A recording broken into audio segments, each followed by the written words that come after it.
Good afternoon, wellness seekers. I am stealing Jackie's line today. My name is Heather. I am a co-founder and licensed therapist of Hilton Head Island Retreats, and I am joined by two beautiful team members. You know, Jackie, she is a co-founder and Ayurveda instructor and the brains of the operation. And then, of course, we have a lovely guest speaker today. We have Michelle. Michelle is our nutritionist. But Michelle Conkey Sajban is her full name. And she's going to talk to us a little bit today about nutrition and living a more nutritious and healthy lifestyle from the food that we consume. Hi. Hi. Yeah, so I just want to pop in here and just say that I have known Michelle for the majority of my life. I've had the pleasure.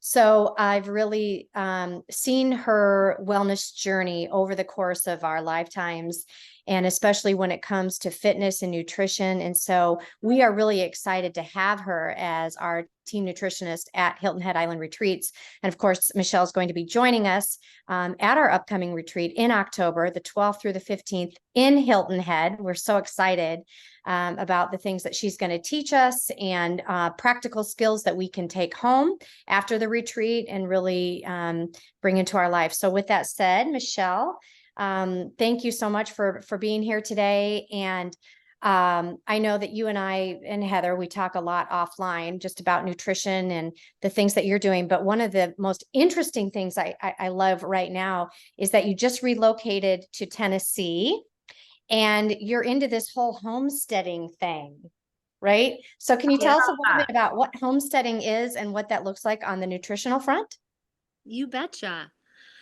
Thanks again for having me. And so, homesteading, I grew up in the Midwest, and I probably had my first exposure to homesteading was my sisters and brother and I would help my dad plant the garden every summer, every spring and summer, and we hated weeding. But that's just part of having a garden. And so, homesteading for us here in Tennessee has been definitely gardening because, as you all know, the cost of food is just getting expensive. And so, if you can grow your own food, not only does it help your pocketbook, but it helps your body and your mind and your spirit. So, definitely in Tennessee, we have there's more green and there's water. So it's been a great opportunity just to grow my own vegetables, to learn about what vegetables grow well together, learn about soil. So it's been a huge learning curve. And it does take work, but I'm outside getting vitamin D through the sunshine. I'm watching a lot of YouTubes and just networking with my local extension office about what works and grows well here in Tennessee. And I have over 10 different vegetables. I have flowers, I have herbs, and I actually got a couple beehives this year. So it's been a huge learning curve, but it's been a great experience. I Wow, love that so I do much. too. Oh I my know. God. Yeah. To just kind of define from what I'm gathering homestead is. So excuse my ignorance, but essentially it just means growing the different foods for your own home, right? To consume. Is that what we're talking about? Yes, as well as just wherever you live, making the most of that land. And the big thing I'm also doing is looking at my landscaping because we have a new home and in trying to plant edible type of landscaping. So it not only has a beautifying purpose, but a functional purpose as well. I love that. It's interesting that flowers are kind of like a universal happiness, right? I was walking with my baby this morning and I saw a beautiful flower out of the weeds sticking up, and I stopped and I just picked it, and which I probably shouldn't have done, but I couldn't help it. I wanted to introduce it to my baby, and as soon as I gave it to him, he had the biggest smile. He isn't taught to learn and love that flowers are beautiful. He just naturally and intuitively knew that this was something beautiful. He loved it. He was smelling it. And, eventually he started investigating, what it was made of and things like that. But it was just so interesting that flowers are just universally intuitive happiness creators. So true. One thing that I wanted to talk to you about, Michelle, a little bit is obviously, yeah, you're in Kentucky and I'm sorry, Tennessee, Tennessee. And you've got some land and some space, but because we talk a lot about, the urban garden, like a lot of people don't have that much land and space. Like if somebody wanted to just kind of start doing what you've been doing for the last year, but they have limited space, there's still that opportunity for them too, right? Oh, definitely. I'm so glad you mentioned that. Even if you live in an apartment setting, you could get a pot and you could just grow a tomato plant. And I can't tell you how much having a garden and just watching a plant start from a seed or even a seedling to grow and then produce fruit that you can eat, vegetables and fruits that you can eat is empowering. And it's so encouraging to eat the rainbow of vegetables and fruits when you just see, how it creates from just, over time as you water it, as you care for it, which is what we're learning to do with our bodies, how we care for our bodies. So it's a great symbolism, I guess, when you have a garden, because our bodies are, and our minds and our own wellness is like a garden. And how do we help it thrive? So most certainly individuals who have a small space, again, landscaping, if you have even a yard, you can look at your landscaping and say, oh, well, do I want this plant that's non-edible, or could I maybe replace it with some vegetables and herbs that would be fruit producing? And if by all means you felt like, oh, I don't even have the time for that, find your local farmers market and support someone who is doing that. And there's just a lot of options that can encourage us to grow fruits and vegetables and network and within our communities. Yeah, and because one thing, like, when we practice Ayurveda, which we all do here, the 5,000-year-old approach to common sense healthcare, we talk about, it's not so much just what we eat, but it's also what we digest and getting the maximum amount of nutrients from our food to produce energy, which is how we move about our life. I think that people, can get overwhelmed. Like, I want to be on a wellness journey. I want to start eating healthier, but where do I begin? So I love what you're saying. You know what? Begin with one tomato or Mhm. begin by going to the farmer's market. And let's say that you're a person who just loves pizza and wings and junk food and chips. Okay. Why don't we just backtrack all of that and just one day decide, today I'm going to incorporate one tomato into my life, right? Or one peach that I get at the farmer's market. And pretty soon, don't you agree? Like it's almost like your taste buds change and then you start craving that healthier food because it's so nourishing to your body. That's what I would like people to challenge. And if they're already like, eating super, super great and make no mistakes, which is not me, just taking it then to that next level of, all right, now try planting your own. See how that goes.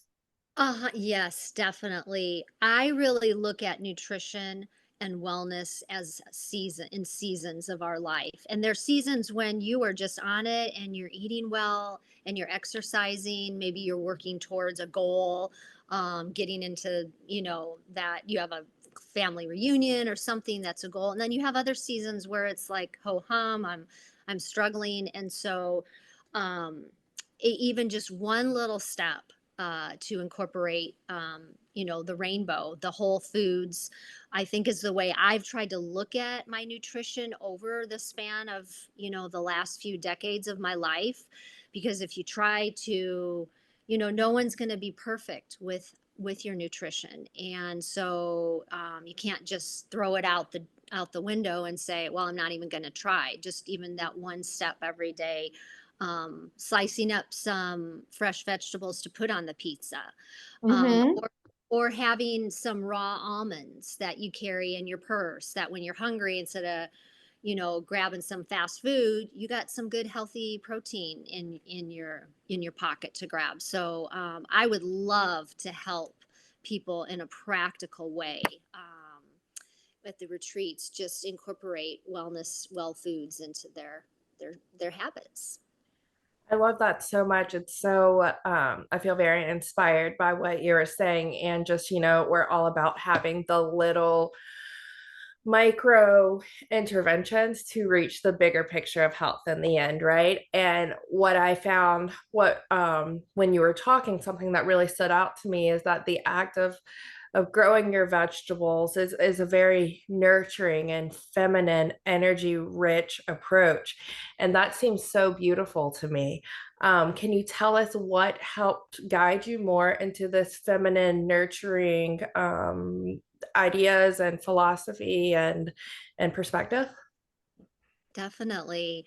I think I've heard this similarly, that coming out of COVID, a lot Mm. of us are resetting our lives. We're re-looking at what we've been through, what maybe were positive things that came out of that, and things that no, we're resetting our minds and our intentions, because we're not going to go through that again, and we're going to love our loved ones through that. And so I think that was a huge catalyst for my husband and I, and our four-legged family members, to say, where we're living now isn't fitting, the isn't working. So we're going to go someplace where we can flourish more. So, and having the garden, we have a couple horses, so composting, but just, I would say, again, just starting small, planting flowers, even smelling the flowers. There's Mm. so much in our sensory, with the scents that can be so. I love just smelling my gardenias or the tomatoes, even just the plant. So I think when I slow down to do that, that's where I can get in touch again, that I'm my feminine side, and just like you mentioned, Heather, just the feminine energy. So I, yeah, it all just kind of ties in together. You've mentioned a few times like eating the rainbow. Can you describe what that looks like? Yes. So, an easy way for me to incorporate the rainbow is to start first thing in the morning with that. And I'm a person who likes to have some eggs. So, I will often maybe just saute some of my fresh vegetables, um, some a pepper, a tomato, leafy greens, saute that up and just mix it in with my scrambled eggs. If I don't have time to even saute it, I'll just chop it up fresh. Maybe get a light dressing that gives a little flavor and just incorporate it that way. So that's one way that I typically like to do eating the rainbow. It's just easy to mix it in with a protein. Like But when again, you say rainbow, do you literally mean the colors? yes, like So we should again, be looking at our plate and seeing, oh, I got yellow. What are all the primary colors? Yellow, green, yeah, red, right? reds, yep, blues. So your blueberries, eggplant, there's just, and if you're not sure of the rainbow, again, I would love to work with anyone on helping broaden those tastes. When you're in the local grocery store or at the farmer's market, take a look at what you see of the different colors. I So love that. So when you look at your Thanksgiving plate and it's primarily a bunch of different colors of beige, you're probably not doing it right. Between the turkey, macaroni, mashed potatoes, bread, I look at my plate and I'm like, wow, this is one beige plate. That is so true. That's just a good, like really easy way to know whether you're getting nutrients. Does this plate look like a box of Crayolas? If it does, you're probably eating healthy, right? definitely. The colors, we like colors. I mean, they are vibrant, and when you see that in our foods, that is just a great indicator that there's wellness in that. And the other big thing I've been learning these days is that food is information, and our bodies can heal themselves. So looking at what you consume, um, as information for your body, for your cells. So, Yeah, I'd That's be awesome. interested to know if you have noticed a difference in your body since you have gone primarily from eating things from the grocery store with, preservatives, chemicals, things like that, towards a more, I want to say natural because I feel like that's what it is, not the mass produced, a more individualized diet that you have created. yeah, that's a great question, Heather. I would be honest that I probably need a few more seasons to see what that difference is. But I would say just knowing that I'm not having to wash off a pesticide or a residue, and honestly, knowing that the organic methods I use also contribute to my bees and the population. And there's a whole, side of that with our pollinators and how important the bees and the butterflies are. So, and when we produce food that is free of a lot of those environmental toxins, then it's also helping our pollinators, who then in turn help our the fruits and vegetables we're growing. So it's a cycle, and it's a good cycle. So I would say, but definitely just knowing that um, I'm helping I'm helping my creation around me thrive. And then having fruits and vegetables I can share with others is also really rewarding. Mhm. Yeah, Well, that's I particularly love that because I want some of those yummy vegetables over at Hilton Head. Yes, I do. I know Heather does too. yes, definitely. And Michelle's a very beautiful, spiritually aligned person with us. So we're very grateful to have her on the team, and we're very grateful for the contribution she brings and the perspective that she brings in a different way. Because, of course, our ultimate goal is to give you guys the most well-rounded perspective on health and wellness so that you can kind of get the full picture and cherry pick from different experts in different fields to best internalize your health and wellness journey. So, with that being said, we do have our next retreat coming up. It's actually booked out right now. But if you join our waitlist, you'll be the first person to know when we open new spots. Jackie, you want to tell a little bit about that retreat? Yeah, actually, it's called Discover Wellness, an introduction into the wisdom of Ayurveda, which is a lot of what we talk about in terms of mental, physical, emotional, spiritual wellness, a 5,000-year-old practice that is still very, very relevant today. Obviously, we touch on nutrition, which is why Michelle is going to be there. Mindful meditation, we'll be doing meditations, we'll be doing mindful movement in sunrise yoga on the beach. And we're going to be having emotional release exercises with you, Heather. You're a licensed therapist, so you'll help us, through that, because so often if we have any pains in our body, it's because it's coming from an emotional place, right? And so, yeah, so we're tying all that together. As Heather said, our first retreat is sold out, but we are trying to expand to a second location, just really, really close by, like couple doors down. So if we get you to join the wait list, anybody who's interested, we'll put you on that, see if we can expand for October. And so it's October 12th through the 15th in Hilton Head Island. And you can reach out to us. hhislandretreats.com is our website. Or I think we're going to have a link to this video, correct? Yep, certainly. And Michelle will be working closely with our fine dining chef, right? So you Yes. guys can create some delicious meals that she's been talking about.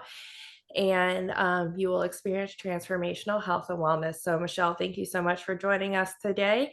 Jackie and I will be back next week with another guest. And until then, namaste. Thanks, everybody.